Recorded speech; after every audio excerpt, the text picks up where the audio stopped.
আসসালামু আলাইকুম। আপনি যদি সত্যিকার অর্থে নিজেকে পরিবর্তন করতে চান, তাহলে আজ থেকে বছরের শুরু থেকে এই ৪ টি কাজ অবশ্যই শুরু করবেন।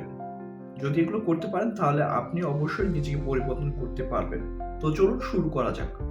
প্রথমত, প্রতিদিন সকালে ঘুম থেকে ওঠার ৩০ মিনিট পর মোবাইল ফোন না দেখে আপনি আপনার গোল সম্পর্কে ভাববেন এবং এই গোলগুলো আপনি কিভাবে এক্সিকিউট করবেন সে সম্পর্কে ভাববেন। ২. ঘুমাতে যাওয়ার ৩০ মিনিট আগে মোবাইল ফোন না দেখে নিজের একটি পছন্দের বইয়ের ২ থেকে ৩ টি পাতা অবশ্যই পড়বেন। ৩. প্রতিদিন সময় ধরে অন্তত ৩০ মিনিট এক্সারসাইজ করবেন। ৪. প্রতি মাসে একটি করে নতুন স্কিল শিখবেন যা বর্তমানে মার্কেটে ডিমান্ড আছে, যেমন ওয়েব ডিজাইন, কোডিং অথবা গ্রাফিক্স ডিজাইন ইত্যাদি। আর ভিডিওটি যদি ভালো লেগে থাকে তাহলে অবশ্যই আমার YouTube channel talk to you like এবং সাবস্ক্রাইব করুন। ধন্যবাদ।